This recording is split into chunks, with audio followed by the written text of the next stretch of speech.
continue to see what we can do about the matter. Thank you very much. Updates from the ministers. We are now ready to take your questions. Are we set? Okay.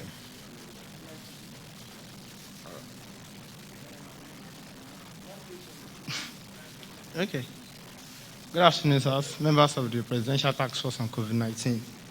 My name is Yemi Adebayo from AIT. Well, I want to start with the Minister of Information. We appreciate your efforts on the case of Mr. Kofi Carter, but would plead with you to actually help us to reach out to the state government in time and see what you can do to free our colleague. Away from that, I want to ask you, sir, earlier today you announced a committee comprised mainly of comedians and entertainers to advise governments on the impact of COVID-19 and the nature of palliatives for the broadcast industry in Nigeria. Sir, the only representation in the committee is Ajasa Ibrahim of Broadcasting Organization of Nigeria to represent the broadcasters. But sir, the majority of members of this committee are online media owners and entertainers. Do you seriously feel the composition of this committee is such that can address the peculiar needs of core broadcasters in Nigeria? And should broadcasters whose reporters are on the front line of news gathering spread across Nigeria be grouped into this committee, comprised mainly of the entertainers? I want you to respond to that. Then the other minister of the health minister and the DGN said this, now that the lockdown has been eased, there is need for testing in Nigeria, which has been the major issue. And I want us to remind us of that last month, the Federal School of Medical Laboratory Science in Jos produced and donated hand sanitizer, which the Honorable Minister is quite aware of. I want to find out, sir, is there a way the PTF in any way considering adopting that center, that particular school, as one of the testing centers to actually accelerate the process of testing in Nigeria? Then just before I go, sir, a minute, sir, I also want to find out from the Honorable Minister of Foreign Affairs, as the Nigerian High Commission in the UK outsourced the collection of payment of flights for Nigerians to be evacuated from the UK to an individual with the name Josephine Ochepa, who now sends email to those Nigerians via an email address known as nginUKevacuation@gmail.com, asking them to make payment to his accounts. I want to find out if government actually taking this decision. Thank you, sir.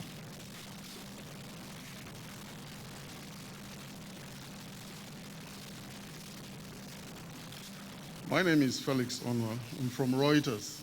My question is for the Honorable Minister of Health.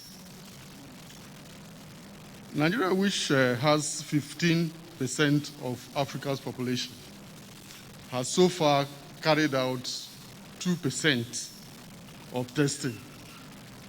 Why is it so, sir? And is it because we have an accurate shortage of testing kits? Secondly, sir, Nigeria has also just 350 ICU beds and 500 ventilators. Is this number expanding? And why is the number so low? And finally, what proportion of the deaths in Kano in the last 2 weeks will you say is related to COVID-19? Thank you.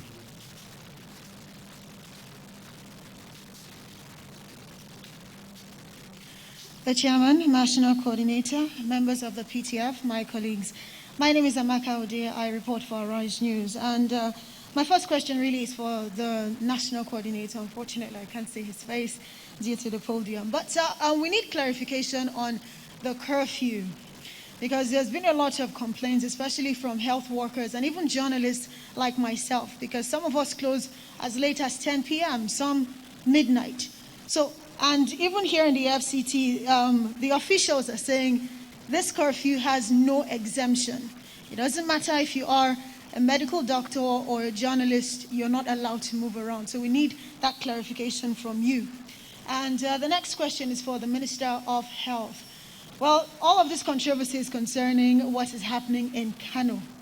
We'll be put to rest when we get the official report from Kano. So far, what do we know about what is happening in Kano, and when should we expect the full report from you as well as the members of the PTF?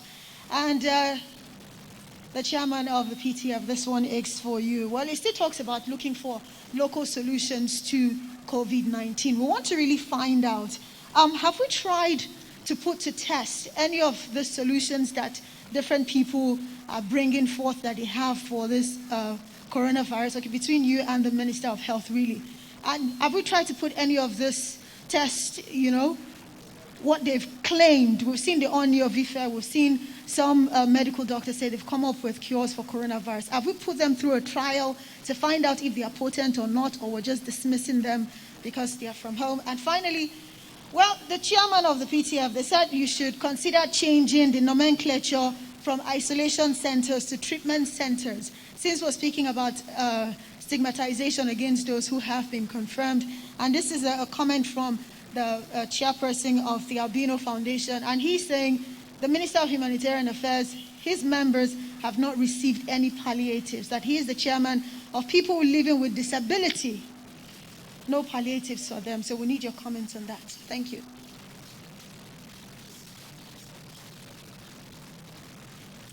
Good evening, sirs. My name is Juliana Taiwo Baloyen. I write for the Sun newspapers.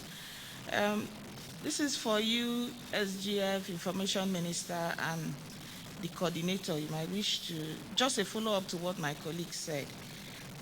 The question is, are journalists and delivery vehicles of newspapers no more included in the list of essential services providers? If they are, please, why did the Commissioner of Police in Lagos State instruct area commanders and DPOs to stop journalists from returning home on Monday and yesterday? Foreign Affairs Minister, this is for you, please. A Nigerian living in Johannesburg says, aside the professionals, 80% of Nigerians living there are artisans, businessmen, technicians, and traders. He said things have not been easy because of the lockdown, and they're not getting any, they're not generating any revenue, but landlords are asking for rent.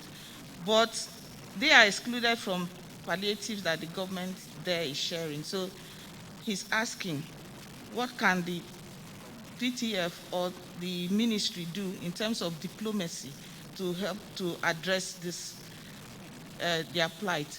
Minister of Education, this is for you.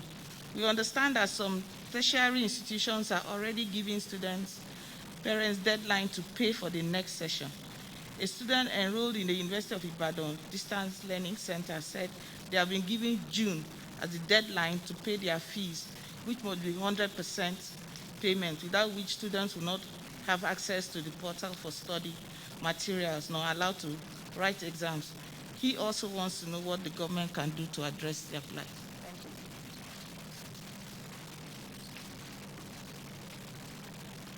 you. Good evening, sirs and my colleagues. My name is Hassan Umar Farouk. I report for Liberty Radio and Television. My own goes to the chairman, sir. Coronavirus is really a test of leadership, not only in Nigeria, but worldwide, sir.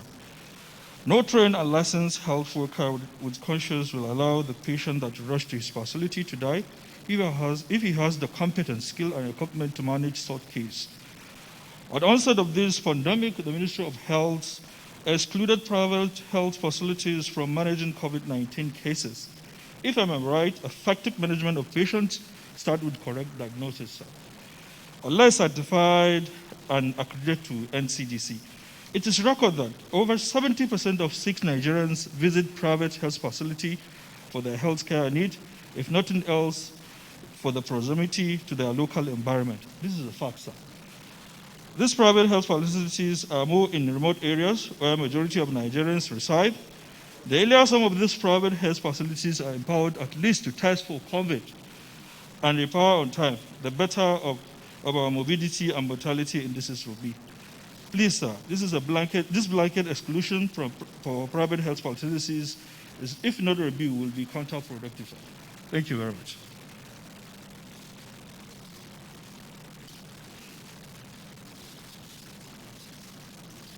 Good afternoon, Chairman and members of the PTF and Nigerians at home. I am Itaire Ikben of the NTA. My question is to the DG of the NCDC. The plan to test 2 million Nigerians in 3 months means you'll be testing an average of 22,000 persons per day.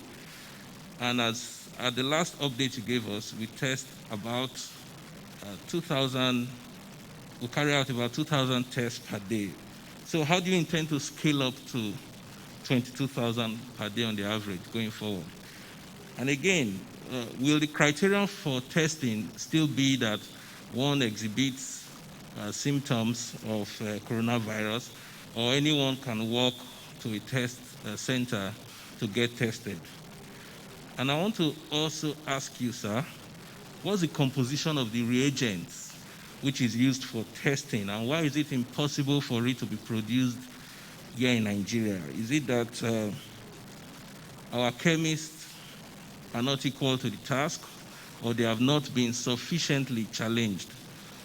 And also on the issue of the security, also the issue of the curfew, some of our colleagues complain that the security personnel do not recognize the media as essential workers during curfew hours. So please, I don't know the orientation they have, and we want the PTF to look into this. Thank you.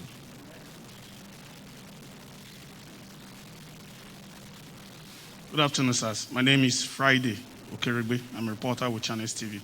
I would like to direct my first question to the Minister of Foreign Affairs. It has to do with the plight of Nigerians who traveled to China before the lockdown. The information we got from some of them says they are being requested to pay 700,000 naira. And many of them have return tickets with Ethiopian Airways. So the question now is, why are we not exploring, why are we not approaching the Ethiopian Airways, which they have already had agreement with, they have return tickets, so that they can come home and pay for the isolation center, because they are saying that they cannot pay 700,000 naira for a new flight and also come back to Nigeria and have money to pay for the isolation centers. The second question, I would like either the Minister of Health or the DG NCDC can actually take it up. It has to do with the welfare of those in isolation centers. The videos that we make reference to yesterday that happened in Gombe, it was alleged that it was a case of poor welfare. And yesterday we have calls from the isolation center in Gwagwalada here of another person there who was alleging that is also poorly treated. In fact, he said he had no access to food outside, and he was given 1 meat pie for a day on one of the days. Apart from that, the due date for his second test elapsed 5 days ago, as at yesterday. Nobody had come to meet him to take sample for second test.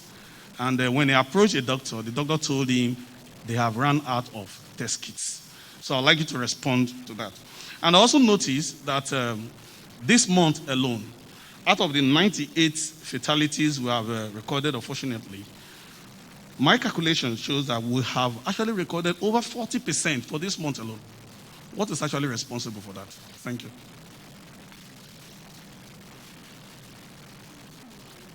Good evening. Good evening, the SGF, honorable ministers and my colleagues. My name is Rahila Lassa. I report for Voice of Nigeria. My question is for the Honorable Minister of Health. Sir, since we started recording discharge cases in Nigeria, have we had any relapse? And if yes, what's the number or percentage? And what's the Federal Ministry of Health doing about it?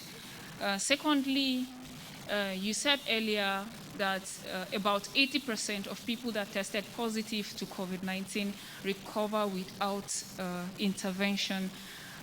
For the death recorded, are they all severe cases that needed the use of ventilators? And for those that need those cases of ventilators, how many of them died? Those were on ventilators. Thank you.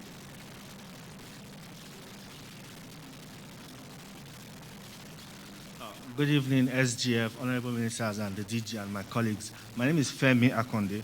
I'm a reporter with TVC News. Yes, my colleague Friday asked a question similar to mine about the incident that happened in Gombe. But I would want to know if there are standards or specifications in terms of comfort provided for people in isolation center or treatment center, as some people would want to call it. Because some people are even saying that apart from Lagos State, most and some other states, a handful of them, most isolation centers are not really conducive for persons with confirmed cases of COVID-19. Please, I would like to know if there are standards you give to the state government. I know that the NCDC is not in charge of running some of these isolation centers.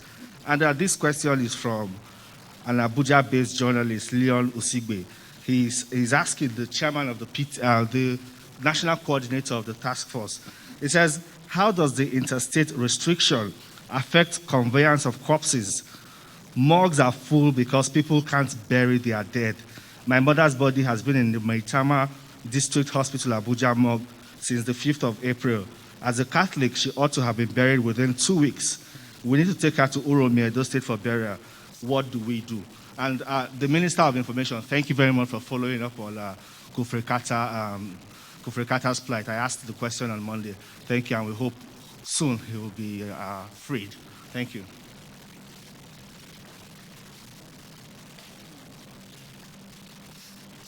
Good evening, all. Rachel Abuja from the News Agency of Nigeria. My first question is for the Minister of Health. Please, sir, I would like to know how much it costs for treatment for a single COVID-19 patient. I would like to know the amount. My next question is for the NCDC DG.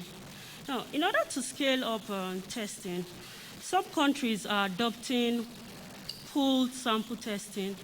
I don't know if we're looking at that area. Meanwhile, I would like you to answer my next question, sir. There are allegations that some of your staff are collecting money for tests to be carried out, and it's a sum of 35,000 naira. And the last time I checked, you said testing is free in Nigeria. My last question is for the Aviation Minister. You made mention of 17 billion lost monthly. Is it in naira or in pounds or dollars? Thank you very much.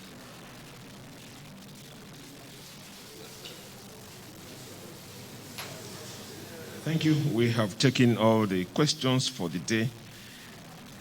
They have been directed at the Honorable Minister of Health, the DG NCDC, the National Coordinator, that's on the technical part.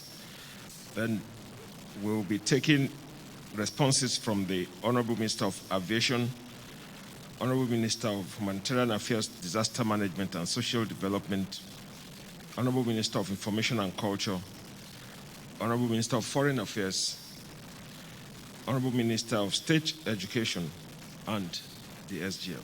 We shall begin the technical part with the Honorable Minister of Health.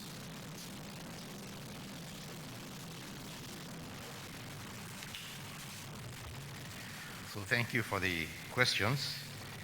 As I've recorded them, the first one is about the laboratory in Jos, if they should be carrying out tests. Well, first, I'm not sure if they have a PCR machine. If they do, then it is then based on the demand, the need, because if you already have one at, for example, at Jos University Teaching Hospital, and it is not fully utilized, then you will not send another one to laboratory in the same town. You send it somewhere else, another machine somewhere else where the need is more urgent. But if the caseload is so high, as you have in Lagos, you can have 2, 3, 4 centers. These machines are utilitarian, they are not for decoration. So if the need is high, yes, there's justification for having 2 or 3 in a particular location or municipality. The other question is about the rate of testing, that we have 15% of Africa's population and do a very small percentage of testing. I've said before that The strategy which was applied in Nigeria is different from other places. At the beginning, we were doing very smart and selective testing, as we called it, and later on expanded it when we got into the phase of community transmission to broaden the training, the parameters and the conditions for training. And I think the DG of NCDC will say more about that. It's about the strategy that we are using. And the other question is about us having 350 ICU beds and 500 ventilators. If the number is increasing, yes, it is increasing. We have some on order. And we're also getting from countries, you all remember that the US president promised Nigeria some ventilators. We also got a letter the other day that the government of China is also sending us another load of relief of materials for attending to COVID-19, among which I believe there will be ventilators also. So it's a question of fitting them to our, particularly our tertiary hospitals, both our teaching hospitals and our federal medical centers. But again, the ventilators go with specialized manpower. You must have an intensive care specialist, a critical care physician who will be trained, and we are escalating that training now. We are doing crash courses, courtesy of the Society of Anesthesiologists of Nigeria, to make sure the capacity is there all over the country to to operate these machines properly when the need arises. But I must also add that without drawing any conclusions, the number of patients who have required IC, who have required ventilators so far is very, very small, very few. At National Hospital, but we hardly had any case that really needed. I think it was Gwagwalada, but the need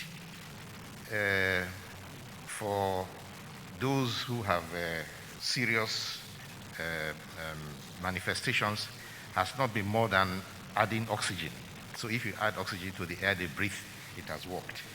The fatalities that have arisen from the COVID-19 in Nigeria are largely, overwhelmingly connected with pre-existing diseases, kidney disease, high blood pressure, cancer, other diseases like TB, and so on. So they are connected to underlying or age, people who are not able to build enough immune immune antibodies to be able to tackle the virus, so the virus wins. So the need has not been very high, and as I've wisely heard from His Excellency the President, we must have all of this, but pray that we don't need them or we don't use them, which is what we look at. Now, the question about, if I understood correctly, whether primary healthcare centers can treat COVID-19 and private hospitals, we have said that the conditions must be met for private hospitals to handle COVID-19. They must be inspected, they must be purpose-fit, retrofitted, and also accredited. If they meet those conditions, yes, private hospitals can handle COVID-19. Primary healthcare centers will probably not have the manpower, or those who will not be ready to do that, but I can imagine that if they have enough rooms, they can be converted for use as isolation 1, where you carry out observations. And let me say here again that the manifestation of COVID-19 in some people is so mild and is so sometimes with no symptoms, so that all you need to do is to have them in a facility so that they are not able to transmit the disease. Although they have no symptoms, they can transmit. So for the period of observation, and after the 14 days or a little bit more, they are tested, they are negative, they can leave. But these are the people who are most difficult to manage because they don't really feel sick, they don't have any symptoms, they feel very well. Many of them will argue with you that they are not sick. If they are sick, they must have symptoms. And if you are holding them there, you must give them medicine. But in reality, the medicine you give to people is palliative, is just to get over a fever or a headache or cough, and you treat the symptoms. You don't really treat the virus. You can't We don't have medicines that actually destroy the virus yet. Only your antibodies that you build in your system will now destroy the virus if you're able to build antibodies fast enough and in sufficient quantity. If your system can't do that, then of course the virus will win. But for those who have very strong immune system and young people, agile people, they don't feel they're sick, so they're quite difficult to handle. And you can see in the video clip that went around from Gombe, many of them look very fit and very able. And you really think that there's nothing wrong with them, and they also think there's nothing wrong with themselves, but they are able to transmit, and that's why it's a very risky category. And we keep appealing to people, even if you have those symptoms, to cooperate. And you may not necessarily need medicines because you really don't have a symptom, but if symptoms pop up, you'll be giving those medicines. Now, the question of welfare in isolation centers, we are still at the beginning of all of these problems. So they are teething problems, and I believe that many states will begin to improve on their delivery ability.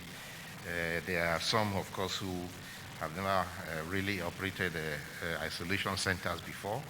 No country was ready for this. You will see that in some foreign countries, even developed countries, patients were being put on the floor.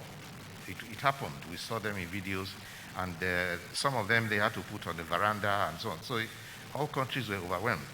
And in our own case, our health system it's not just the weakness, it's just that the ability to cope under the circumstances that you find yourself. So the question of poor welfare, I believe all states will address as time goes on. As with the question of a cure, well, I also already talked about the cure. It's contained in what I just said just now. The traditional medicines that have been given to us, or rather not given to us, but that people say they had, we have referred to the traditional complementary medicine department of the Ministry of Health,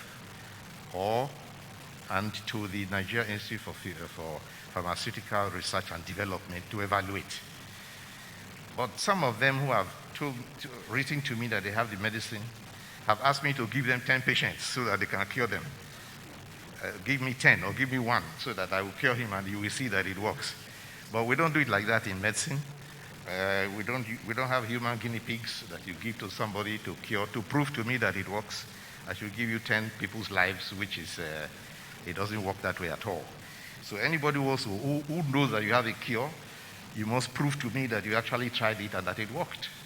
And many of the cures people tell you they have never tried it on anybody at all. They just say they have it. And of course, I'm not going to give them anyone to go and carry out their tests. So that's why they have to go through the research cycle to be sure that, number one, this medicine is not toxic, because they are traditional medicine. Any kind of medicine can be toxic. So you must make sure your patient is safe. The toxicity will be checked. And then you can also check the efficacy. Does it work or does it not work? So those are things that will be tested. And as you all know, the process normally is you try it on animals, on rats, on mice, and so on. And you can try it on larger animals and before it is certified, and then you do clinical trials on volunteers. People volunteer, and before you go through the process. It's a whole process by itself. Now, the question of relapse, have we seen relapse? I don't think we have seen a relapse in Nigeria. We have seen cases where it was difficult, it took a longer time for them to start testing negative. So if it took a longer time, like 80, 20, 30 days before they started testing negative, we have seen things like that. But that somebody was cured and had a relapse, I'm not aware of that. Now, increasing the facilities, yes, we are working with states to help to increase the facilities available. And then somebody asked a question about the increasing fatalities also. Well, if you notice that the large number of new cases, a large number of the incidence is high, and we have a large number of confirmed cases now. Proportionately, there's an increase in the number of those who have been successfully treated. Proportionately, there will be an increase in the number of fatalities. It's increasing proportionately, but generally, the case fatality rate has remained about the same. So it is not that one is outpacing the other, but it can fluctuate within a certain margin. And as we said before, they are generally connected to pre-existing diseases that the person had. Again, another problem we have is that there are people who stay in their home, they suspect they have this disease, or in fact they have even been diagnosed.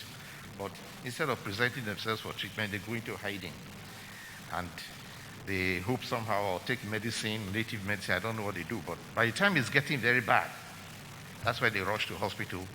And by that time, the situation is really bad. There are some who even just barely reach the doorstep of the hospital, and before going through the process of even telling what your name is, some people have been lost that way. I have a report of someone who, as he managed to drive to the IDH, Infectious Disease Hospital in Lagos, managed to drive there, and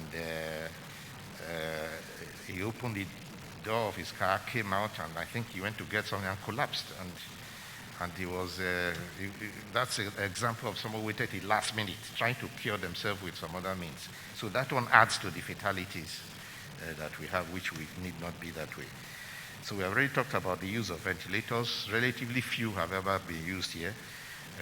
We don't want, but we keep to prepare, continue to prepare for now. About the standards and the comforts, again, that depends on the state and also the ability of them to cope with the number that are coming in, but they do get help from the government in the design. There are standard designs, correct, and the NCDC was instrumental in designing the standard isolation center in Gwagwalada, which had not yet been completed, but I think is ready to be used now. It's probably ready by now to be used, but they are using another facility which is serving the purpose. Yes, they are standard designs, and all these are designs that were put in place even before COVID came out. So there's also a plan that the PTF is preparing to have isolation centers in all states and also ICU centers, so that the idea of being unprepared does not catch anybody on the wrong foot again in future. So as for the treatment costs, well, I've just said that for those who have those symptoms, it's just like a 14-day stay and feeding, and perhaps vitamins and so on. And then for those who have a very intensive treatment over 20, 30 days with high, some people, you have to treat other illnesses, you have to treat the hypertension along with it, or the kidney disease or whatever they came with. So some people who had pre-existing diseases, you have to treat both. So the cost varies intensely, but if we ask the various hospitals, they can give us the figures and that's what it cost them. So we already have some figures, but they are not disaggregated into each, how many, what it costs for A, B, C, D. It was not like that. Thank you. I think I've answered all my questions. I can't hear you from here, please. Okay. Yes. Okay. Yeah. All right. Good. I saw that. Thank you. I missed it. Now, as far as Kano is concerned, the ones that have been described as unexplained deaths, the investigation is going on. There's a specialist pathologist that we sent in the team to go to Kano to work on this, and the report I got yesterday is that they're working along 3 lines of investigation, 3 streams, to make sure that nothing is missed. The final report is not out, so they're still working on it. Unfortunately, the head of the team who had gone to Kano was misquoted seriously, as I would say that is 80%. He never said anything like that. That has since been retracted, and they have apologized to him. He didn't say anything like that at all. And but the result is not yet in. The jury is not yet out on that. The investigation will continue. It's the Kano State government and then the federal government carrying out these, using also ex-consultants and trying to find out what really happened there. When the report comes out, it will be made known. Thank you.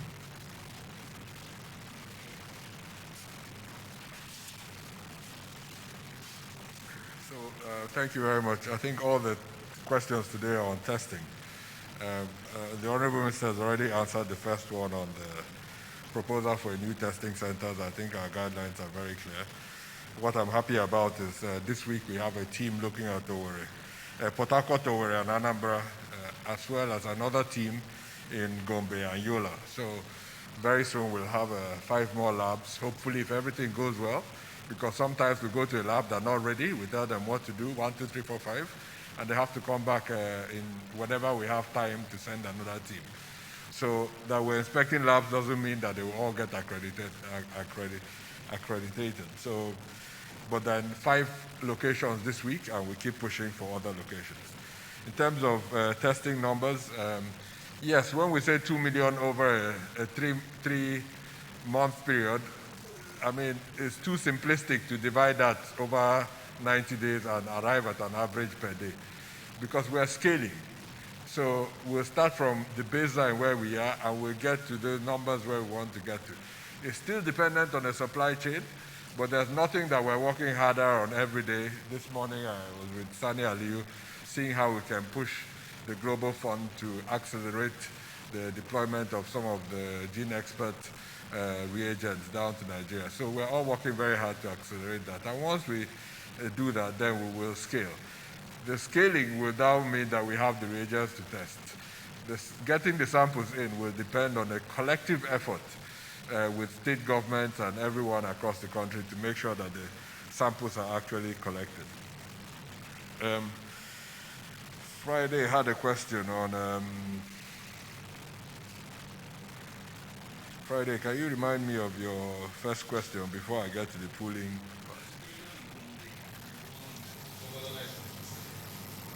Okay, I think the Honorable Minister has answered that question, but you know, the state governments are trying very hard to solve this problem. The FCT, I know, is working very hard to make life as comfortable as possible for our patients in the treatment centers. Other states are trying. You know, in some of the states like Gombe, they went very quickly from 0 to a high number of cases, so they're catching up. It was the same in Lagos. If you remember, in the very early days, it was a bit of a struggle. Then they normalized and stabilized, and now they have a supply chain of food and all of that.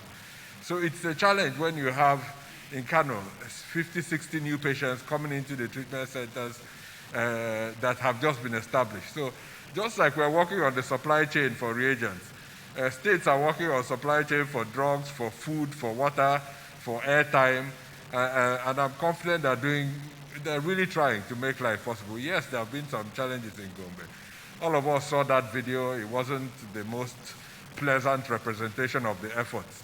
But you have to remember, in every negative incident that is shared, there are untold stories, 80%, 90% of work that is going on. And you hear from the testimonies of those that have left the treatment centers how well they were treated. So yes, it's a struggle. It's a big country. To get 100% right across every treatment center across the country is not easy. But I speak to the state governors and commissioners. I know that everybody is trying to make life better for those in the treatment centers. On, the pooled samples strategy going on in Ghana, I think I've answered this many times already. It's not a strategy that we feel is appropriate for our condition in Nigeria. It's something you can do when there are very few infections in the country, and you can manage when you have one lab. Ghana has one big lab through which they do most of their testing. And that's why today you heard they had a sudden increase in the numbers, because they collect all the samples, test them at one time in one big lab that they have, and then release all those results. So things like that are a little bit more complex in Nigeria. So we've decided to carry out our own strategy. It was slow in starting, but we are now scaling like everybody has said. Everybody realizes. I think the last question is really, the allegation that anybody is collecting money for testing. To be honest, I can't vouch for everybody, but nobody in NCDC will collect money for testing. Not during this outbreak, not during any other outbreak. So if there's any validity to that statement, but it wouldn't be right that everybody that posts a message on any social media platform is considered to be true before it is refuted. These questions, nobody will collect.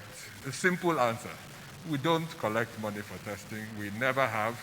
We never will, in terms of the work that we do in public health emergencies.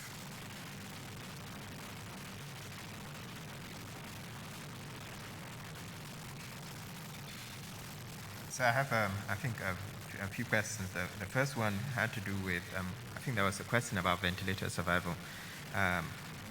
So really, if you have COVID infection, you don't want to go on a ventilator. The outcome is pretty poor. Even in the best health systems, 50% survival. There have been series that have shown 20 to 30% survival coming off a ventilator. So that is why it's important in the first instance not to even get COVID.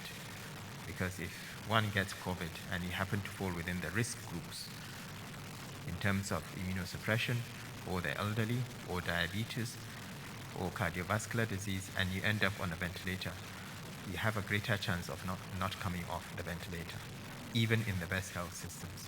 And that's why people have been dying outside in Europe, in the United States, etc. Most of the deaths have been linked to ventilators. We have very few ventilators in the country anyway. So the 20% that we talk about that will require hospitalization are those that will require oxygen. And about 25% of them, 5, would require ventilators. But you don't really want to be in that group. And that's why we keep on emphasizing on the prevention aspect. Prevention is better than cure, and it particularly applies to COVID infection. In terms of clarification of the curfew, yes, of course journalists are exempted. But I'm surprised that you're having issues. We will release a specific clarification, and we'll be meeting with the security agencies, I think, on Friday, and we'll make it very clear people on essential duties are exempted from the curfew. For the gentleman who lost his, I think it's mother or father, I think it's his mother, and needs to travel interstate, yes, if you recall, we made it very clear that interstate travel is not allowed except for essential. So non-essential travel is not allowed. So I think when it comes to transporting a deceased person, that would be considered to be essential. And do get in touch with us. We'll be able to provide you with the necessary documentation to allow you to take your mother. And we hope she finds peace wherever she is. Thank you.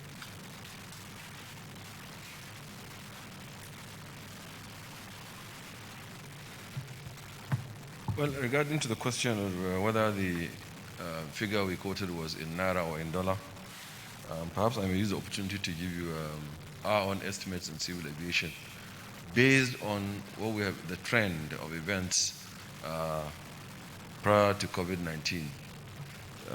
The total loss is about 21 billion Naira, approximately, plus about 3 billion Naira tangentially. And this is divided in this form: 7 billion for aviation agencies, what they lose in a month; 10 billion for airline, and 4 billion for ground handling, catering, etc. And then the tangential 3 billion. Then also, just since you're interested in dollars, I've got from IATA here an information from IATA Economics. IATA is the International Airline Transport Association, and they've given us impact or economic impact in Africa's largest aviation markets.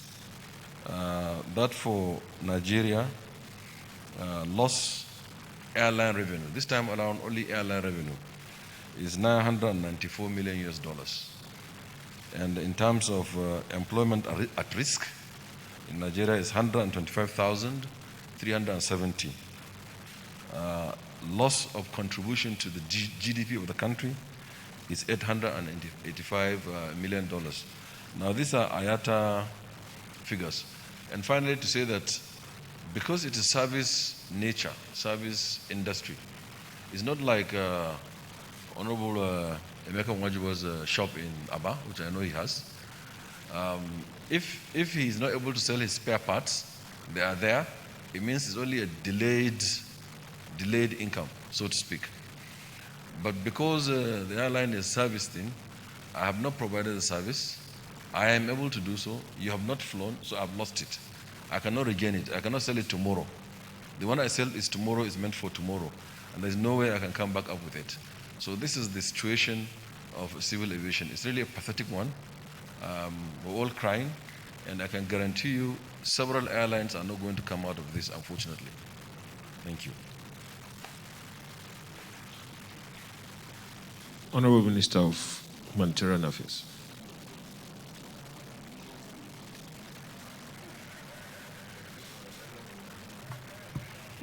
Thank you very much. The question is around the issue of the persons with disabilities, as alluded to by the chairman of the albinos. I want to state here that the palliatives that we take to states, we make sure that we stress to them that these palliatives are meant for the poor and vulnerable, including the persons with disabilities. But that notwithstanding, since I assumed office as the Honorable Minister of Humanitarian Affairs, I've made persons with disabilities as a priority for me. And upon assumption, I immediately appointed an SA on disabilities. And he is to coordinate and liaise with the PWDs in Nigeria. And one of the outcomes of that liaison is the stakeholder meeting that I held with the leadership of this particular special group about 2 weeks ago. And the outcome of that meeting was I constituted a technical working group that will come up with the modalities for the implementation of these palliatives to these different groups as a kind of addition to what we have already done to the states. And I'm still waiting for the report of that particular TWG, which the chairman of the Albinos Association is a member of that TWG. So I think I should be asking him, where are we?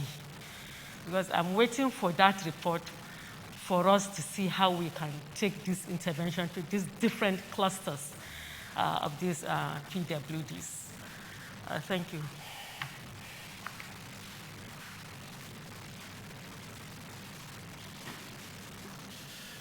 Honorable Minister of Information and Culture.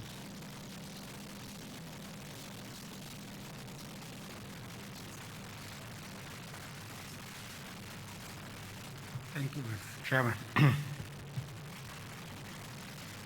I think there's a misconception here. The committee that was set up today was a committee of stakeholders of the creative industry, and not just for the Broadcasting Organization of Nigeria.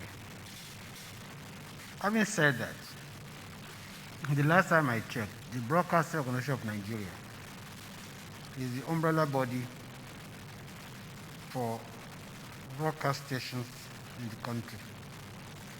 And it's not correct to say that it's only the chairman of the organization that is a member of this committee. Prince Daniel Aboki from Cool FM is also a member of the committee.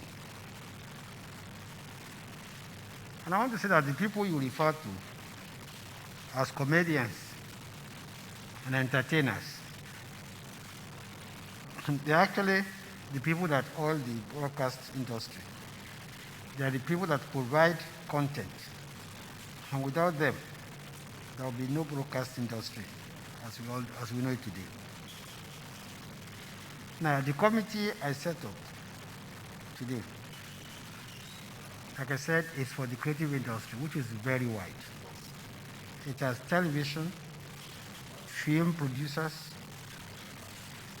artists, musicians, actors, record label managers, and representatives of the fashion, photography, hotels, travel industry, as well as publishing. This is a very representative committee, and I urge members of the Broadcasting Organization of Nigeria to take advantage of this committee to come up with measures to mitigate the effects of the pandemic on the entire industry. The issue of journalists being prevented from doing their work in Lagos, I will take up the matter with the Commissioner of Police in Lagos, because my understanding, and I think it has worked so far, is that anybody with a valid identification as a journalist is allowed to move about unmolested. The third question, which was more like a comment, to the issue of Mr. Carter. I will continue to put pressure on the state government, but the only way out is if the state government withdraws its case. Thank you very much.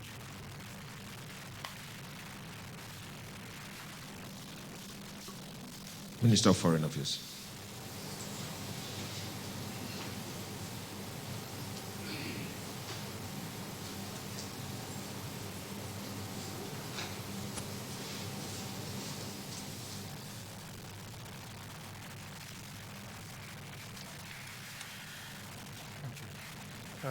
Yeah, there were three questions that were asked. The first one is on this payment system for the flights from London. And I'm glad you actually raised this because one of the issues we're facing with the payment for the flights from London is that our agreement with British Airways is that it will be paid fully by tonight. So it's been slow because we're to pay back as we get the payments made for the tickets. And I think one of the reasons why it's been slow is because, of course, just like you, some Nigerians are a bit apprehensive about this outsourcing and this online payment to this person. But it is genuine. So, you know, for anybody who's watching in London, who's having cold feet about going online and paying to that site, should please do so. Because we're negotiating with British Airways whether they can give us a small extension of time. So hopefully, because we know there are just so many people in London who want to come back. And just to say again that that is a genuine agent of the Nigerian High Commission in London, mandated to collect payments for the British Airways flight on Friday. The second question was on palliatives for Nigerians in South Africa. Well, that's yeah, an interesting one. I mean, by extension, we might as well give palliatives to Nigerians all over the world. I mean, I think it's not, there's no possibility, I'm afraid, of that. We do sympathize with Nigerians everywhere in the world, not just South Africa. We know, you know, the suffering that so many of our people, kith and kin, are going through, including right here in Nigeria. But it really would not, I don't see how it would be possible if our High Commission were resourced in such a way that they could do that. You know, we could have contemplated that, but as you all know, our high commissions and embassies around the world are also facing enormous resource challenges. So I'm sorry that the palliatives that the Honorable Minister of Humanitarian Affairs is really destined for Nigerians here in Nigeria. The third question was regarding China and the fact that Nigerians who are there have valid tickets on an airline, And why should they pay again if the same airline or a different one brings them back when they could, that the government should somehow implore the airline, in this case Ethiopian Airlines I understand, to bring them back and carry them on the basis of the tickets that they already have. Well, you know, the reality is that there's a difference there. These flights are chartered flights, essentially. You know, they're evacuation flights. They're not normal commercial flights. So obviously the Nigerians in China have tickets for a regular commercial flight. Now, if Ethiopian Airlines agreed to evacuate Nigerians and come back and bring them back to Nigeria, that would not be a normal Ethiopian commercial flight. And so understandably, they would not agree that a subsisting ticket for a commercial flight to be used on that charter, on a charter flight of Ethiopian Airlines. So that's the basic reason why the tickets cannot be used for these evacuation and emergency flights. So the only advice one can give is to keep those tickets and use them when, by God's grace, this pandemic will be over. Thank you. Thank you very much. We will skip the Honorable Minister of State for Education, and I will now invite the SGF to the podium.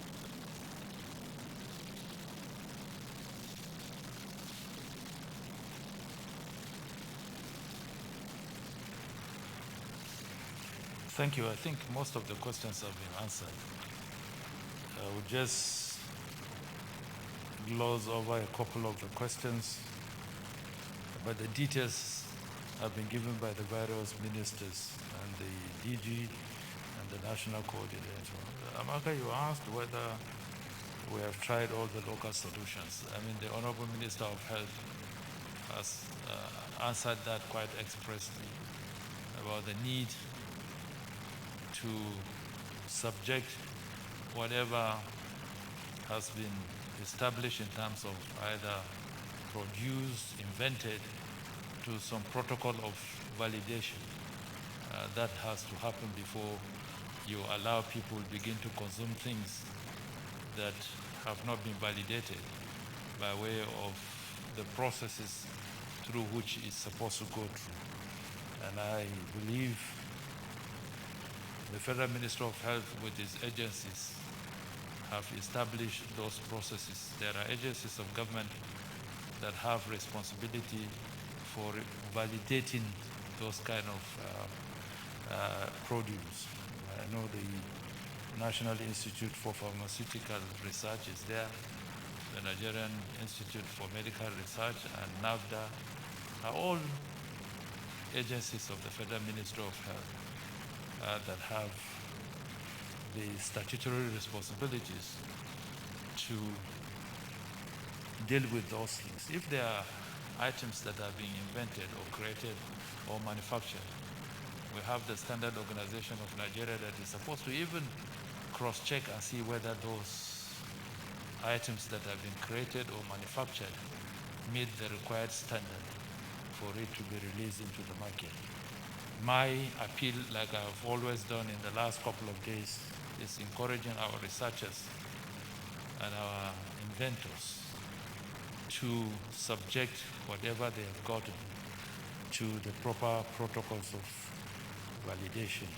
The issue of curfew, I think that has been dealt with, which is also related to whether vendors and journalists are not exempt from, are not considered as essential services. I believe they are, because whatever we do here, if you don't report it, then the news item would not get out to the population. The adverts we carry on the radios and on television that is supposed to enhance and equip our people with knowledge and information so that they can take informed decisions will not go out there. So I believe that anything related to press is considered as essential service for the purposes of allowing you free passage. We'll look at the issues that happen in Lagos, and I believe that the Honorable Minister of Information will take up that, because if we expect the networks to remain or operate 24 hours or throughout the night, then when it comes to movement, our security agencies should be adaptive enough to know that these people are coming from their places of work and grant them access to get home.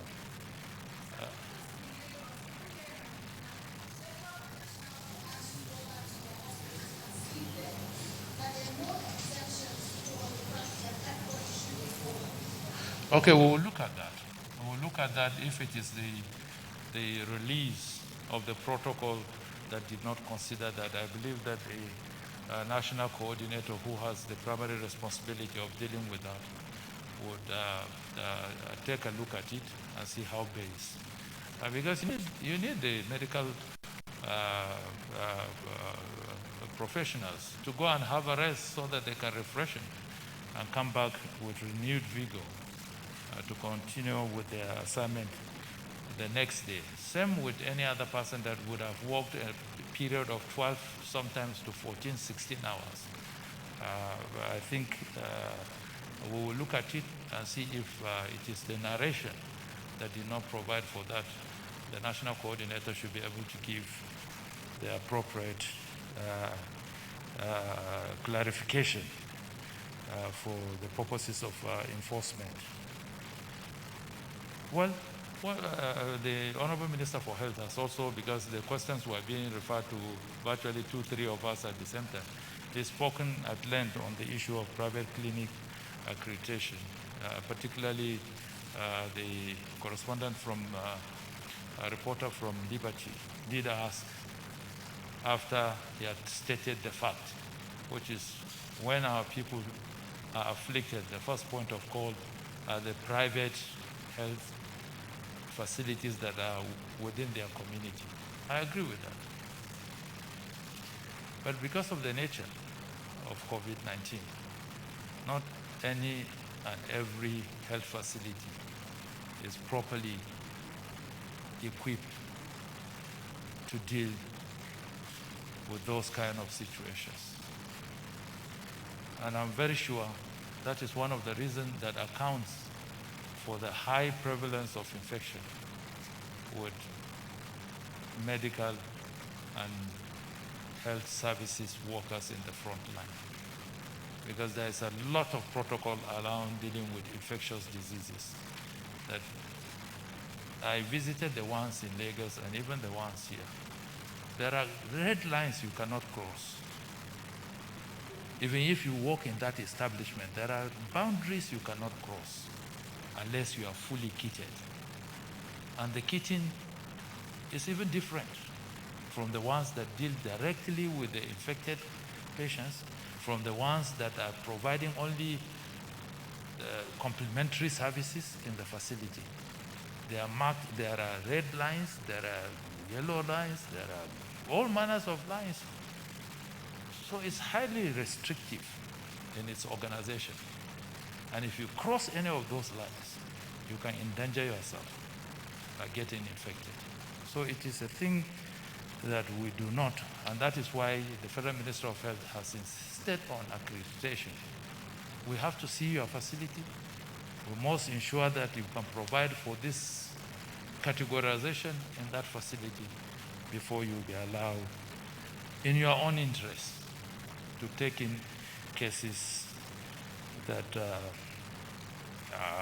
that can portend danger to yourself and other patients within your hospital environment.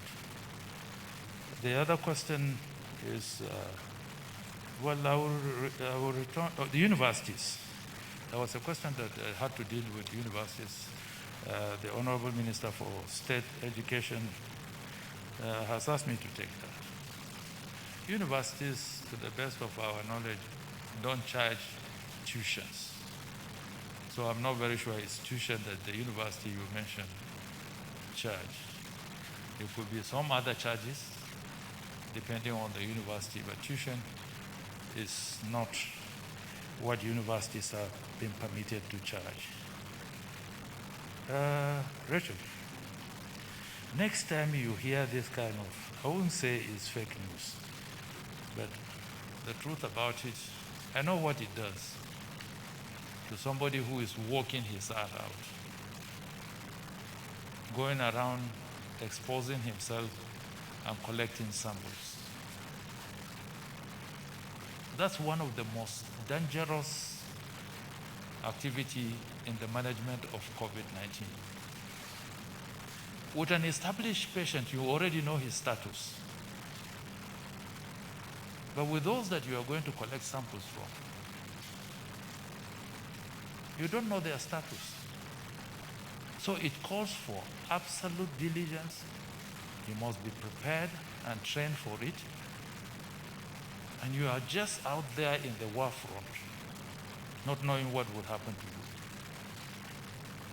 And some people will take delight in saying that you demand for 30. How many Nigerians can afford 35,000 to take a sample? If it were even 1,000 or 2,000, I would understand. So next time, let's verify these stories, because it does a lot of damage to the morale of the people that are out there working to keep us safe, to help us navigate this very difficult process in which we have found ourselves. It will do us a lot of good. If you find out, do a double check to establish the veracity of that kind of allegation. And if you establish that it's not true, don't even bother to ask of it. Because they are in their homes now, some of them getting ready to start their night duties, some of them are in their places of work, they are watching this. And I know, as a human being, what will be going on in their minds. I will leave my family, expose myself to this danger, and all I get is an allegation that I'm asking for 35,000. What is 35,000 compared to the risk that they are taking? Mine is a passionate appeal that we are all together in this. And truly, today I'm a little bit sober because of the dangers that I see ahead. And I refer to it in my speech.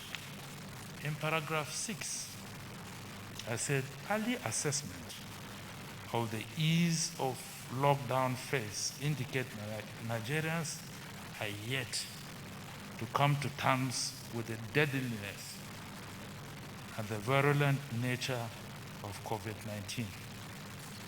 And this gives us concern on the high possibility of increased seeding of the virus to hitherto unaffected persons and populations. And I went ahead to mention some of the worries.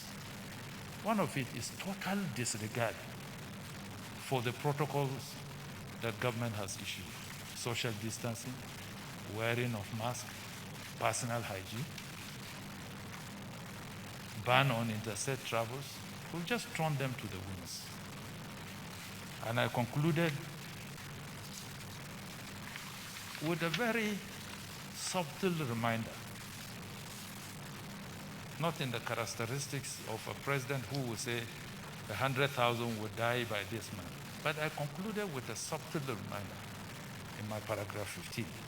I said the overall assessment of compliance with the measures and the outcomes of modeling we have developed point in the direction of danger ahead. I want to emphasize that so that we know that we are not playing. It's a very serious and it's a very sober thing to reflect upon.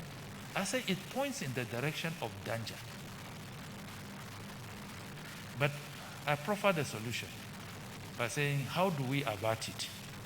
I went further to say, we therefore need personal discipline, increased awareness and enforcement. And I went ahead to call on the community, religious and traditional leaders to take up this challenge. Similarly, call upon trade associations, professional bodies, organizations to complement the efforts of government.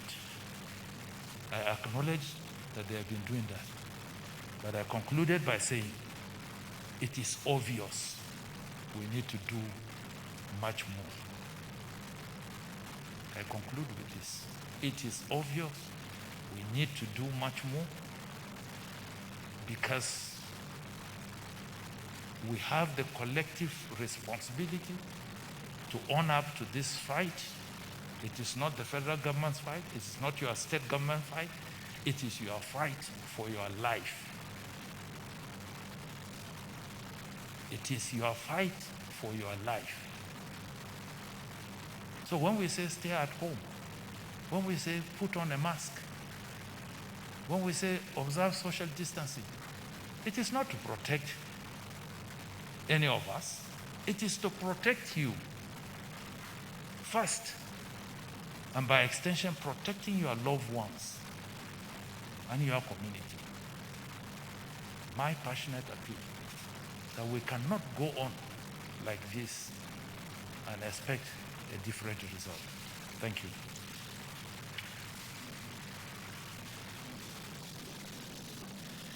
Thank you very much, the SGF. We have come to the end of today's national briefing.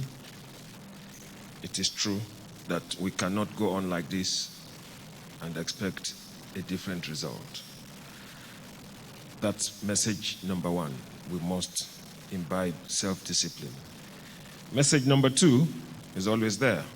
Please wear a mask or a covering when in public space. Observe all the protocols totally. Message number three is that we urge all Nigerians to also use this period of the pandemic to build social solidarity by eschewing stigmatization, support the mental well-being of our compatriots that are infected, continue to provide for the poor, the sick, the aged, and the vulnerable, and render whatever help you can at all times. Finally, please do not go into hiding if you suspect any infection or feel the symptoms. Go out, seek help from the appropriate medical facilities. Do not practice self-medication. It is in your interest and it is in the interest of your loved ones. I thank you very much. God bless Nigeria. We hope to see you tomorrow by the grace of God.